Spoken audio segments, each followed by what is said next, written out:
Olá, boa noite. Estamos aqui então para continuar a segunda parte do livro A Alegria é Divina. Eu vou continuar exatamente no momento em que nós paramos na última leitura. Aos poucos, minha visão começou a voltar, mas as imagens ainda estavam distorcidas, turvas.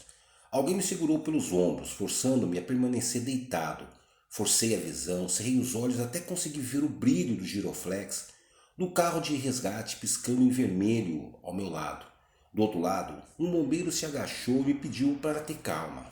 O que aconteceu? O que aconteceu? Perguntei ainda grog. Ele me disse que eu tinha sido atropelado por um carro.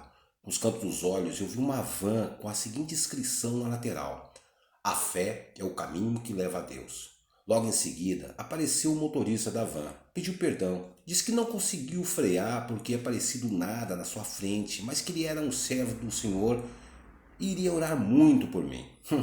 Nada poderia ser mais irônico do que ser atropelado por uma van que servia ao Senhor. Era tanta ironia que comecei a achar que Deus só podia estar se divertindo comigo. É, Deus, esse lado sádico eu ainda não conhecia, pensei na hora. Foi então que me lembrei daquele maldito ruivo. Não importavam as dores pelo meu corpo, porque a única coisa que eu queria saber era se ele tinha esmagado aquela cara ruiva no asfalto. Já pegaram o corpo do ruivo que pulou da ponte? Perguntei para um dos paramédicos que me prendia a maca antes de me colocar na ambulância. Ele nada respondeu. Diante de seu pouco caso, tentei me levantar da maca, mas como estava imobilizado, comecei a me debater na vã tentativa de olhar um pouco mais adiante na direção da maldita mureta. Mas as portas da ambulância se fecharam, partindo em alta velocidade em direção ao Hospital das Clínicas. Mas eu só pensava naquele louco. Eu fechava os olhos e via seu rosto sorrindo e me desafiando. Tenta correr para ver como eu acerto seus joelhos. Mas ninguém queria responder a minha pergunta. Se ele estava ou não estava morto. O cara que pulou da ponte, você sabe o nome dele? Perguntei uma, duas, cinco, 10 vezes. Até que o paramédico, irritado, finalmente abriu a boca. Que saco, cara! Ninguém pulou da ponte. Só você que se jogou na frente daquela van, seu bêbado. O quê? Aquele louco, aquele troglodita que se achava lindo de rosto e de corpo, que me bateu e me arremessou várias vezes no chão com boneca de pano, não tinha pulado? E a ambulância corria pelas ruas vazias à madrugada de São Paulo, carregando um cara possesso de raiva que falou o caminho todo, até ser ameaçado com uma injeção de tranquilizante. Se você não calar essa boca, eu vou te sedar. Fim do primeiro capítulo. O rancor é uma carta que sempre voltará para o remetente. Capítulo 2. Moisés viu um anjo. No hospital, fui visitado todos os dias por Moisés, o homem que me atropelou. Ele chegava com a mesma saudação: Louvado seja Deus, irmão. Eu só respondia: Obrigado, o mesmo para você. No começo, eu dispensei de tal obrigação, mas ele insistia, dizia que não era nenhum sacrifício levar a palavra de Deus aos necessitados. Então ele puxava uma cadeira e sentava do lado do meu leito e lia as passagens da Bíblia. Os outros pacientes da enfermaria gostavam, se sentiam reconfortados com suas pregações, mas para mim aquelas palavras eram maçantes. Eu preferia ficar olhando pela janela para a paisagem cinza dos prédios ao redor, imaginando o que cada um dos moradores deveria estar fazendo naquele momento. Sei lá, era bom, ajudava a passar o tempo. Moisés era um homem bom, com uma história sofrida e até certo ponto trágico. Pelo que me contou, tinha 39 anos e trabalhava como voluntário em uma igreja evangélica. E apesar de ter uma fé comum àqueles que são puros de coração, ele me contou que havia feito muitas coisas erradas. Ele roubou, traficou e matou. Eu era o mal em forma de gente, seu Rodrigo, confessava com o coração apertado.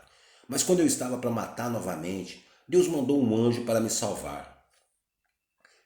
Era só o que me faltava. Mais uma daquelas histórias de crentes que fazem o inferno na vida, depois se arrependem e acham que vão para o céu. Ah, eu fui o diabo na terra, mas eu posso escapar do inferno se me arrepender. É assim que muitos pensam. Engraçado, mas de que adianta eles temerem tanto o inferno se bastava um simples arrependimento para irem para o paraíso? Quer dizer que Deus colocou uma pessoa na sua vida para te ajudar a mudar? Foi isso?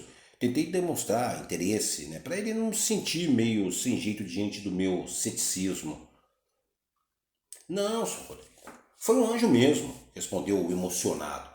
Eu tinha cheirado muito pó e estava disposto a matar alguém. E quando um infeliz teve o azar de cruzar o meu caminho, ele, o anjo do Senhor apareceu. E como era lindo, seu Rodrigo, ele era muito bonito, ele era enorme, azulado e brilhava como uma estrela.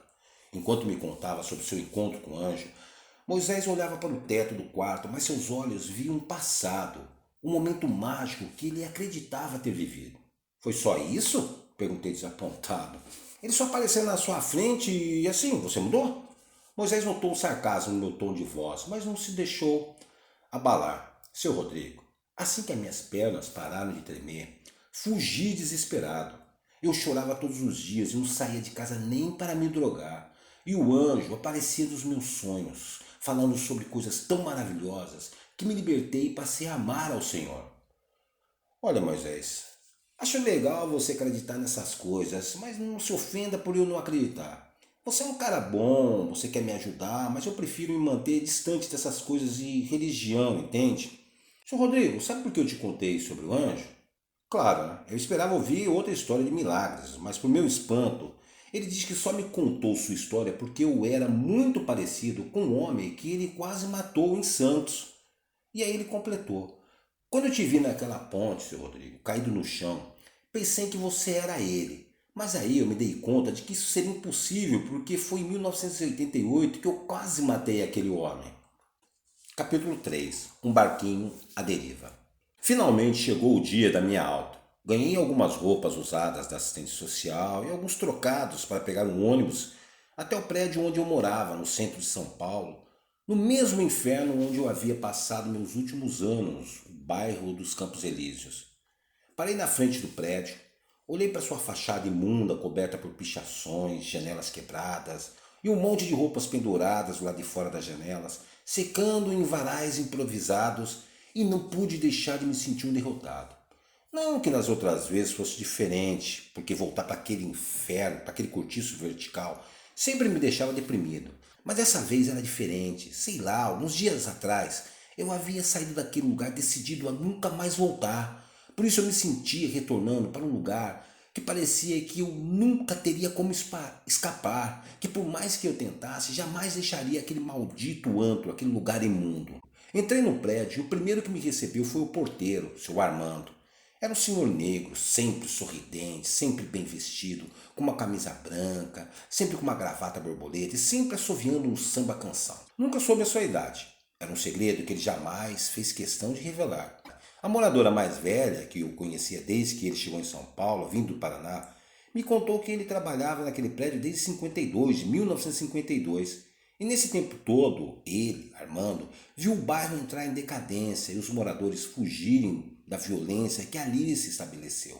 Como ele sempre fazia questão de dizer, a maldade e a miséria contaminaram tudo, as pessoas, as ruas, fizeram do centro velho de São Paulo um pedaço do inferno na terra. Assim que me viu, Armando largou o jornal que sempre lia de manhã e veio me receber. Nem deu tempo de respirar e ele já foi me contando as novidades. Isso, Rodrigo. Já vou avisando que entraram no seu apartamento e roubaram quase tudo. Pelo menos deixaram uma cama? Perguntei. A cama eles deixaram, mas levaram quase tudo. Como sempre, o velho elevador de porta sanfonada estava quebrado. Estava lá, presa por um arame, a mesma placa de sempre, elevador e manutenção. Diante da impossibilidade de usar o maldito elevador, Armando me ajudou a subir os 6 andares até meu apartamento. Empurrei a porta e ela se abriu lentamente, revelando o estrago. Roupas jogadas no chão, móveis quebrados, parede pichada. Que inferno. Seu Rodrigo, por que o senhor voltou para esse lugar esquecido por Deus? Armando não entendia meu retorno. Por isso ele continuava. O senhor é um homem bom. Não nasceu para viver aqui. Faça um favor para si mesmo e fuja desse lugar, seu Rodrigo. Eu escutava e agradecia por ele não saber nada sobre meu passado. Bom coração. Se ele soubesse os motivos que me levaram para aquele apartamento imundo, pensaria 1000 vezes antes de achar que eu era um homem bom. Ele se foi e eu me joguei sobre o que sobrou da minha cama. Olhei para o teto, estava todo mofado pela ação de uma infiltração que vinha do apartamento de cima e que gotejava na panela que eu havia deixado no chão para conter a inundação. Plim, plim, plim. O som da goteira parecia eterno.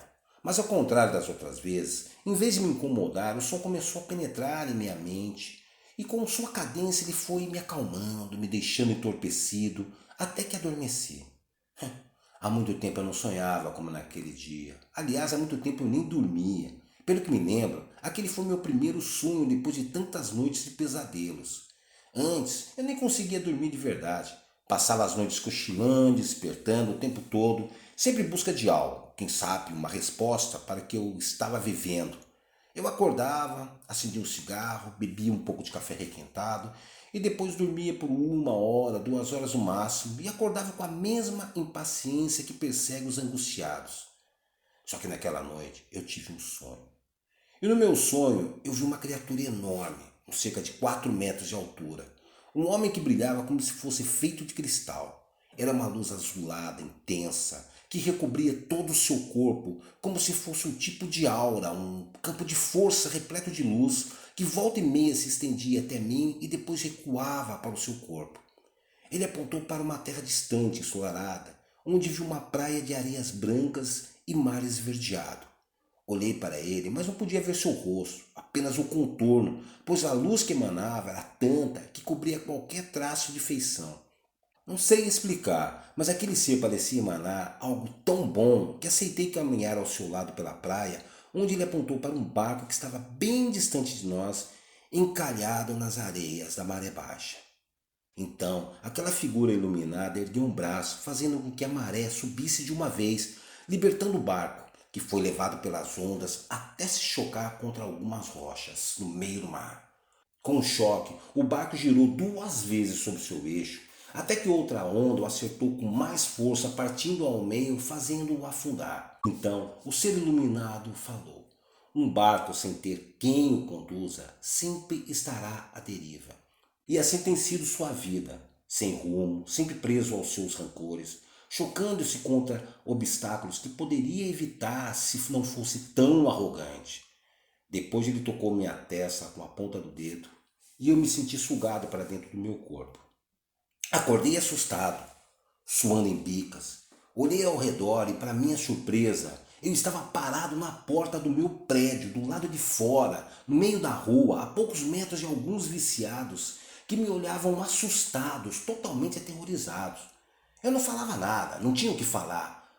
Horas, que explicação havia para um sujeito como eu estar só de cuecas na frente do meu prédio em plena madrugada? Nenhuma. Foi então que um deles se aproximou de mim e perguntou assombrado: Maluco, que droga é essa que você tomou? É a primeira vez que eu vejo alguém brilhar no escuro, doido. Eu brilhei? Perguntei assustado. Ele apontou para os outros viciados, ainda assombrados com o que haviam acabado de presenciar, e todos confirmaram que minha pele brilhava como luz neon em um azul claro e pulsante, igual letreiro das boates da boca do lixo. Voltei correndo para o meu prédio, subi as escadas de 2 em 2 degraus até chegar ao meu apartamento. Na hora nem me dei conta, mas subi os 6 andares sem sentir absolutamente nenhuma dor. Bati a porta, encostei uma cadeira no que restava da maçaneta e fui direto para o banheiro. Sem conseguir uma resposta lógica, me sentei no vaso sanitário, tentando entender o que tinha acontecido. Não tinha explicação. Eu havia dormido 16 horas seguidas. Nunca tinha dormido tanto em minha vida, mas parecia que nem tinha se passado 10 minutos. Ok, andar pelado é coisa de louco, mas louco não brilha. Então, eu me levantei e parei diante do caco de espelho que ainda restava no armário do banheiro. Minha respiração estava acelerada, deixando minha imagem refletida no espelho totalmente embaçada. Passei o dedo no espelho, em primeiro lugar dos meus olhos. Olhos de quem está morto, pensei. Continuei limpando a imagem e aos poucos meus dedos foram revelando uma feição que há muito tempo eu havia preferido manter longe de meus olhos. Sim, eu me vi refletido naquele espelho e aquela imagem não lembrava em nada o garoto que um dia chegou em São Paulo cheio de sonhos. Ah, um dia todos saberão quem é Rodrigo San Martín. Eu me lembrava, né? No dia em que eu cheguei em São Paulo e repetia para mim mesmo, enquanto colocava metade do corpo para fora da janela do ônibus, que eu seria famoso, que todos lembrariam de mim. Procurei o aparelho de barbear que sabia ter deixado há muito tempo dentro de alguma gaveta no armário da cozinha. Era estranho, mas para quem ficou tanto tempo sem se barbear, aquela fissura parecia não ter sentido. Afinal, o que eu queria raspando a minha barba? Horas, o que eu queria era limpar o meu rosto, como se tirar a barba pudesse me fazer voltar a ser um pouco quem um dia eu fui. Enquanto me barbeava, uma voz ficava martelando o tempo todo na minha mente. Vai embora desse lugar, vai em busca daquela praia. Foi então que tomei a decisão de que não passaria o resto da minha vida naquele lugar imundo. Olhei ao redor para as paredes sujas, mofadas e pensei, eu não quero ficar aqui, eu não quero morrer aqui. Então eu pensei na aposta que havia feito com Deus. Ri e debochei dele. Desistir de me matar não significa que eu tenha motivos para ainda querer viver, Deus. Tudo bem, eu havia tido um sonho louco e acordei na rua só de cuecas. Mas para mim tudo não passava de alucinações de uma mente perturbada pelo sofrimento. Ok, eu havia tentado suicídio, mas agora parecia que alguma coisa me motivava a continuar vivendo. E não era por causa de algum tipo de iluminação espiritual, já que eu nunca acreditei nessas baboseiras de nova era, de espírito e outras coisas. Eu só queria era fugir para um lugar bem distante, onde nem minhas piores lembranças poderiam me alcançar.